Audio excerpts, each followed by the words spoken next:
سلام كمي صنحو كبرات تخطاتلت نلام حاموس 11 سنة 2026 زتدالو حدش زيناتات حيزالكم قريب اللهو مكتتالكم يعدم فلما قند بتاتو ኤርትራን ግብፅን ታሪኻዊ ስምዕ ከም ዝፈጸሙ ከም ዝተገለጸን ኢትዮጵያ ብዛዕባ ስምዕ ኤርትራን ግብፅን ዘውፅቶ መግለጽን ሰራዊት ሱዳን ኣብ ደቡብ ኢትዮጵያ ከቢድ መጥቃዕቲ የካየድ ከም ዘሎ ከም ዝተገለጸን ኤርትራ ኣብ ወሳነ ዋዕላ ከም ተሳተፈት ከም ዝተገለጸን ትራምፕ ሓደገኛ ውሳነ ከም ዝወሰነን ኢራን ሙሉ በሙሉ ንመጻቦ ሕርሙዝ ዳግማይ ከም ዝዓጸወቶን ዝብሎን ካልእን ዝሕብር ዝርዝር ዜናታት ሒዝናልኩም ቀሪብና ኣለና ንቻናልና ሰብስክራይብ ብምግባር ክሳብ መወዳእታ ክትከታተሉና ብኽብሪ ንዕድመኩም ትራምፕ ሓደገኛ ውሳነታት ይሕልፍ ከም ዘሎ ተገሊጹ ብሰንከታ ብናይ ኢራን ሓይልታት ተሃሪማ ዝወደቐት ሄሊኮፕተር ኣሜሪካ ኣብ መንጎ ኢራን ኣሜሪካን ከምዕብል ጸንሐ ናይ ሰላም ተስፋ ኣብ ዕጹው ማዕጾ ክበጽሕ ከም ዝኽእል ናይ ኣሜሪካ መራሒ ዶናልድ ትራምፕ ገሊጹ እቲ ፕረዝዳንት ኣብ ዝሃቦ መግለጺ ኢራን ናይ ሰላም እማመ ብዙሕ ግዜ ምውሳዳ ኣብ ልዕሊ ሰላም ዘለዋ ቅርብነት ኣብ ምልክት ሕቶ ዘእተወ ኮይኑ ምጽንሑ ክግለጽ እንከሎ ኣብ ልዕሊ ሓይሊ ኣየር ኣሜሪካ መጥቃዕቲ ምፍጻማ ንድሌታታ ዘንጽር ምዃኑ ሓቢሩ ኣሎ ኣሜሪካ ኣብ ልዕሊ ኢራን ተወስዶ ስጉምቲ ፍሉይን ሓደገኛን ክኸውን ምዃኑ ዘመልክት ዘሎ እቲ ፕረዝዳንት ኢራን ብኸቢድ ክትህረም ምዃና ከጥንቅቕ እንከሎ ምምሕዳሩ ምእንቲ ሰላም ክብል ብዙሕ ሕድገት ምግባሩ ኣፍሊጡ ፕረዝዳንት ትራምፕ ኣብ ዝሃቦ ወግዓዊ መግለጺ ኢራን ኣብ ስምዕ ንኽትበጽሕ ኣዝዩ ነዊሕ ግዜ ይወስደላ ከም ዘሎን ዋጋ ናይ ውሳነታት ክትረክብ ምዃና ዝሓበረ ኮይኑ ኣብ ዋይት ሃውስ ንጋዜጠኛታት ኣብ ዝሃቦ መግለጺ ኣብ መንጎ ክልቲአን ሃገራት ጸንሐ ተኩስ ደው ናይ ምባል ስምዕ ብሰንኪ መውደቕ ሄሊኮፕተር ሰራዊት ኣሜሪካ ብዝተበገሰ ምልዋእ ተኩሲ ክፈርስ ከም ዝኽእል ምግላጹ እውን ተፈሊጡሎ ኢራን እቲ ብመጠኑ ገዲሉ ጸንሐ ናይ ሃገራት ገልፎ ወጥሪ ዳግማይ ከተባርዖ ትረአ ከም ዘላ ዘመልክቱ ናይ ኣሜሪካ ሚድያታት ብወገኖም ኣብ ኩዌትን ዮርዳኖስን ኣብ ልዕሊ ዝርከብ ናይ ኣሜሪካ ወተሃደራዊ ማእከላት እውን መጥቃዕቲ ምፍጻማ ተገሊጹሎ ናይ ኣሜሪካ ሄሊኮፕተር ኣብ ጥቓ መጻቦ ሕርሙዝ ብናይ ኢራን ሰበልዎ ነፋሪት ተሃሪማ ድሕሪ ምውዳቓ ሓይልታት ኣሜሪካ ኣብ ኢራን ኣብ ዝርከቡ ዕላማታት መጥቃዕቲ ከም ዝጀመሩ ፕረዝዳንት ትራምፕ ገሊጹ ምንባሩ ይዝከር ኣብ መንጎ ኣሜሪካን ኢራን ዝካየድ ዘሎ ሕድሕድ ምጥቃ ኣብ ዝቕጽለሉ ዘሎ እዋን ሓይልታት ኢራን ኣብ ልዕሊ ሄሊኮፕተር ኣሜሪካ መጥቃዕቲ ምፍጻሞም ናይ ኢራን መንግስቲ ናይ ሰላም ድሌት ከም ዘይብሉ ዝገልጹ ዘለዉ ወገናት ኩናት ኢራን ናብ ሰፊሕ ኩናት ከይኣተወ ከም ዘይተርፍ ገሊጾም ኣለዉ እዚ ከምዚ ኢሉ እንከሎ ኢራን መጻቦ ሕርሙዝ ዳግማይ ሙሉእ ብምሉእ ከም ዝዓጸወቶ ተገሊጹ ኣሜሪካ ኣብ ልዕሊ ኢራን ዘካየደቶ መጥቃዕቲ ስዒቡ ቴህራን መጻቦ ሕርሙዝ ሙሉእ ብምሉእ ከም ዝዓጸወቶ ኣፍሊጣ በዚ መሰረት ሰራዊት ኢራን መጻቦ ሕርሙዝ ሙሉእ ብምሉእ ክዓጾ ወሲኑ ምንቅስቓስ መራኸብ ነዳድን ንግዳዊ መራኸብ ደው ከም ዝበለ ትእዛዝ ሂቡ ኣሜሪካ ኣብ ልዕሊ ኢራን ዘካየደቶ መጥቃዕቲ ስዒቡ ሰራዊት ኢራን ኣብቲ ከባቢ ዝርከቡ ሓይልታት ኣሜሪካ መልሲ መጥቃዕቲ የካየድ ከም ዘሎ ገሊጹ ድሕሪ መጥቃዕቲ ኣሜሪካ ሰራዊት ኢራን ኣብ ኩዌት ባሕሬን ዮርዳኖስን ዝርከቡ ወተሃደራዊ ካምፕታት ዒላማ ከም ዝገበረ ተገሊጹ ድሕሪ ምዕጻው መጻቦ ሕርሙዝ ዋጋ ነዳዲ ኣዝዩ ይውስኽ ከም ዘሎ ሚድያታት ዓለም ይጽብጽቡ ኣለዋ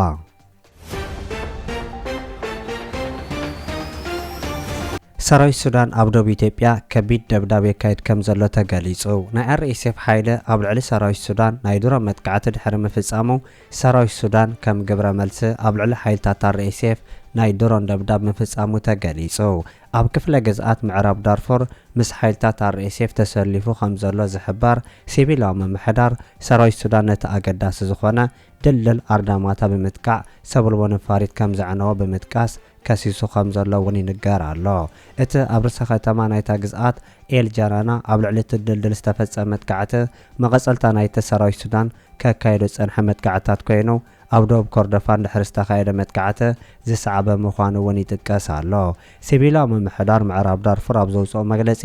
ነቲ መጥቃዕቲ ምኹናኑ ክግለጽ እንከሎ ንሲቪላውያን ኣብ ግምት ዘየእተወን ኣብ ልዕሊ ኣገደስቲ ዞባዊ ትሕተ ቅርፂ ኮነ ኢልካ ዝፍጸም መጥቃዕቲ ክብል ገሊጽዎ ከም ዘለዎን ይሕበር ኣሎ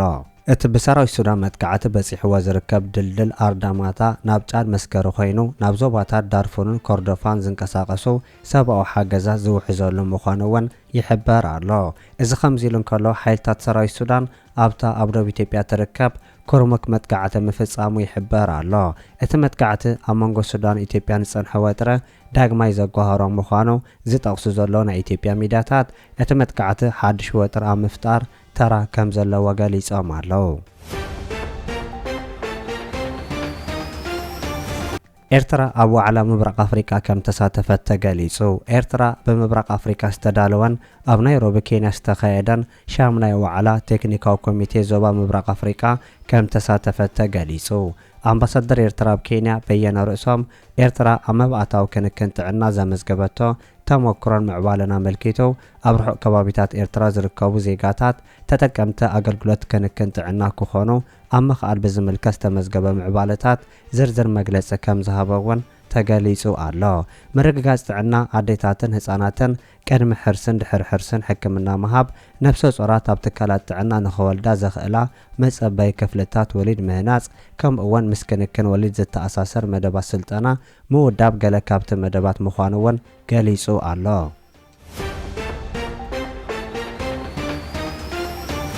ኣብ ትግራይ ዝተኣወጀ ረቕ ኣዋጅ ብሞት ዘቕፅዑ ዓንቀጻቱ ዝፈጠሮ ስክፍታ ንብዙሓት የዘራርብ ከም ዘሎ ተገሊጹ። እቲ ሎሚ ቐነ ኣብ ማሕበራዊ ሚድያ ተዘርጊሑ ዘሎን ብክልላዊ መንግስቲ ትግራይ ከም ዝወፀ ዝነገረሉ ሓድሽ ረቕ ኣዋጅ ከካትዕ ከም ዝቐነየ ይዝከር። እቲ ህላወን ድሕነትን ህዝቢ ትግራይ ንምውሓስ ዝወፀ ኣዋጅ ብሄራዊ ክልላዊ መንግስቲ ትግራይ ዝብል መፀውዒ ዝተዋህቦ ሰነድ መንግስታዊ ከም ዝኾነን ናብ ክልላዊ ባይቶ ክጸድቕ ተስቢት ከም ዝግበረሉ ቢቢሲ ትግርኛ ካብ ፈለጥቲ ውሽጢ ኣረጋጊጸ ኣለኹ ኢሉ። እቲ 44 ገጽ ዘለዎን ኣብ 6 ምዕራፍ ዝተወደበ ረቕ ኣዋጅ ኣብ ኢትዮጵያ ብዙሕ ዘይተለመዱን ካብቲ ስሩዕ ክልላዊ ይኹን ሃገራዊ ሕገ መንግስቲ ወፃእ ትርጓሜታት ዝወሃቦም ገለ ድንጋጌታት ዝሓዘ ኮይኑ ይረአ። ኣብ መእተዊ ኣዋጅ ጸልኣ ንውዕሊ ፕሪቶርያ ፍሪሱ ኣብ ልዕሊ ህዝቢ ትግራይ ኩሉ ዓይነት በደልን ግፍዕን ይፍጽም ስለ ዘሎ ህዝብን መንግስትን ትግራይ ዓርሱ ንምክልኻል ተፈጥሮውን ሕጋዊ መሰል ከም ዘለዎም ኣቐዲሙ ኣስፊሩ ይርከብ ይብል። እዚ ከምዚ ኢሉ እንከሎ እዚ ንእዋን ኩናት ተሓሲቡ ዝወፀ ዝመስል ኣዋጅ ረቒ ዘሎ ኣዋጅ ክተት ወይ ድማ ኣዋጅ መኸተ ክበሃል ዝኽእል ኮይኑ ብቅርጺ ይኹን ብትሕዝትኡ ድንጋጌ ህፅዋን ተባሂሉ ዝተዳለወ ዝመስል። ካብዚ ረቕ ኣብ ዝቐረቡ ዓንቀጻት ኣብ ክፍሊ 1 ዓንቀጽ 5 ከም ዝተጠቐሰ ዝኾነ ዕድሚኡን ጥዕንኡን ዝፈቐደሉ ተወላዲ ትግራይ ብመንግስቲ ትግራይ ንዝቐረበሉ ጻውዒት ክተት ተቐቢሉ ግቡእ ናይ ምፍጻም ብሄራዊ ግቡእ ኣለዎ ዝብል ኮይኑ እዚ ድማ ኣስገዳድ ብሄራዊ ጻውዒት ተባሂሉ ዝቐርብ። ካሊእ ብፍላይ ኣብ እዋን ውግእ ኣብ ልዕሊ መሰረተ ልምዓት ትካላት ህዝብን መንግስትን ዕንወት ምፍጻም ምጸላእ ምትሕባር ምስጢር ምብኻን ብማእሰርትን ገንዘብን ዘቕፅዕ ከም ዝኾነ ዝተገለጸ ኮይኑ እቲ ተግባር ኮነ ኢልካ ዝተፈጸመ እንተደኣ ኮይኑ ክሳብ ዕድመ ልክእ ማእሰርቲ ወይ ድማ ብሞት ከቕፅዕ ይኽእል ይብል ዓንቀጽ 29 ክሳብ 30።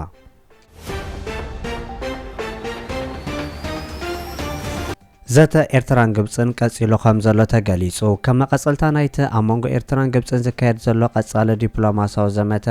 ኣብ መንጎ ሚኒስትር ወፃኢ ጉዳይ ክልቲአን ሃገራት ርክብ ከም ዝተኻየደ ተገሊጹ።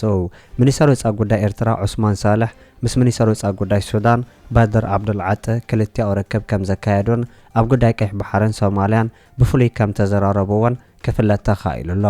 ርክብ ክልቲኦም ወገናት ንሰላም ጸጥታን ቀርኒ ኣፍሪካ ኣብ ዝምልከት ዛዕባ ኣተኮሮ ሂቦም ከም ተዛተዩውን ዝተገለጸ ኮይኑ ግብፅን ኤርትራን ሰላም ጸጥታን ቀይሕ ባሕርን ቀርኒ ኣፍሪካ ናብ ምውሓስ ሓበራዊ መርገፂ ሒዘን ክሰርሓ ምዃነን ጸብጻባት ናይ ትርክብ ይገልጽ። ኤርትራን ግብፅን ብደረጃ መራሕቲ ሃገራተን ዘካየድዎ ዘለው ሰፊሕ ክልቲኡ ስምዕ የትግብራ ከም ዘለዋ ክሕበር ጽንሖ ኮይኑ ናይ ዶብ ርክብ ዘይብለን ሃገራት ክንሰን ኣብ ሓባራዊ ረብሓ ጸሚደን ኩሎም መዳዊ ርክባትን ስምዕን የካየዳ ከም ዘለዋ ናይ ግብፅን ኤርትራን ወግዓውን ዜናታት ይጽብጽቡ ከም ዘለው ይፍለጥ። እዚ ከምዚ ኢሉ እንከሎ ኤርትራን ግብፅን ስትራቴጂካዊ ምሕዝነትን ጸጥታን ቀይሕ ባሕርን ንምድልዳል ከም ተሰማምዓ ተገሊጹ።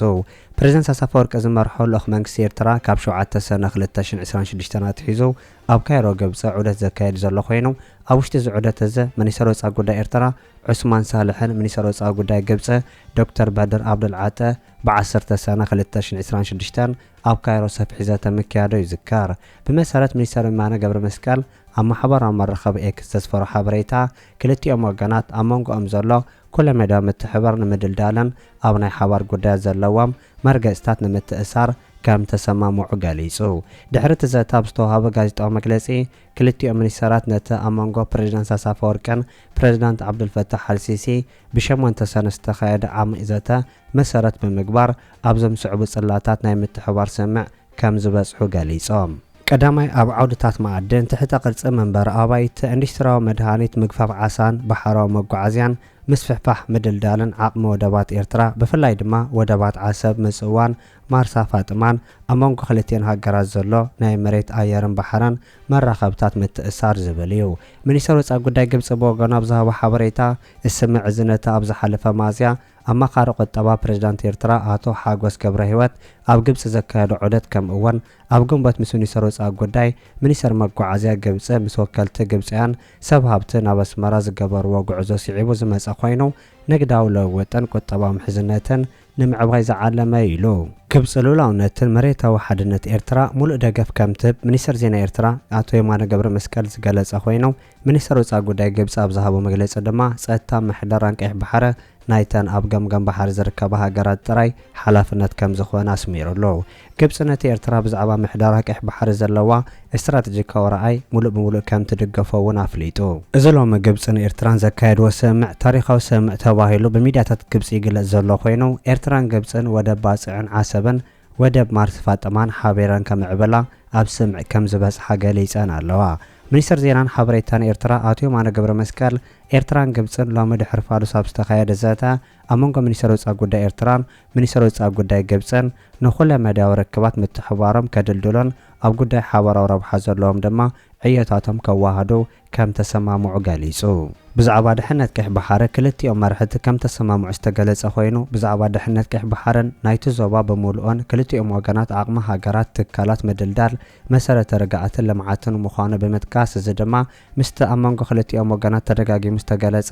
ኣብ መትከላት ሕጊ ዓለም ዝተመስረተ ሉላውነትን መሬታዊ ሓድነትን ኩለን ሃገራት ከኽብር ዝብል ሓበራዊ መርገጽ ዝሰማማዕ ምዃኑ ኣረጋጊጾም እቶም ክልተ ሚኒስትር ወጻኢ ጉዳይ ብተወሳኺ እውን ኣብ ካይሮን ኣስመራን ኣብ መንጎ ዝምልከቶም መንግስታዊ ኣካላትን ክልቲኡ ወገናት ዝካየዱ ወቕታዊ ምክክራት ክቕጽሉን ኣብ ዞባውን ዓለማውን ጉዳያት ድማ መርገጽታቶም ከዋህዱ ምዃኖም ገሊጾም። እዚ ከምዚ ኢሉ እንከሎ ብዛዕባ ርክብ መንግስቲ ኤርትራ መንግስቲ ግብጽን ዝምልከት ብወገን ኢትዮጵያ ዝተፈላለዩ መግለጽታት ይወጽእ ዘሎ ኮይኑ ብፍላይ ኣብ መንግስታዊ ቴሌቪዥን መደበር ኢቢሲ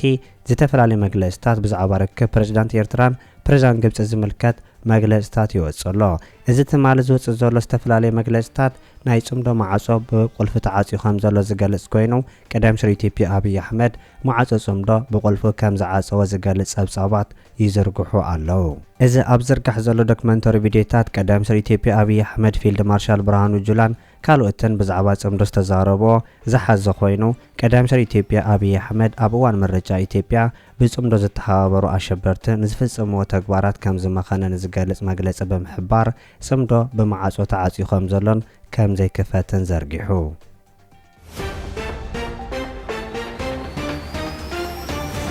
ክቡራት ተኸታተልቲ ንሎም ዝተዳለወ ዜና ነዚ ይመስል። ኣብ ዝቕጽሉ ዝፍነው ዜናታት ብቐዳምነት ክበጽሐኩም ሳብስክራይብ ዘይገበርኩም ሳብስክራይብ ንኽትገብሩ ብኸብሪ ንዕድመኩም።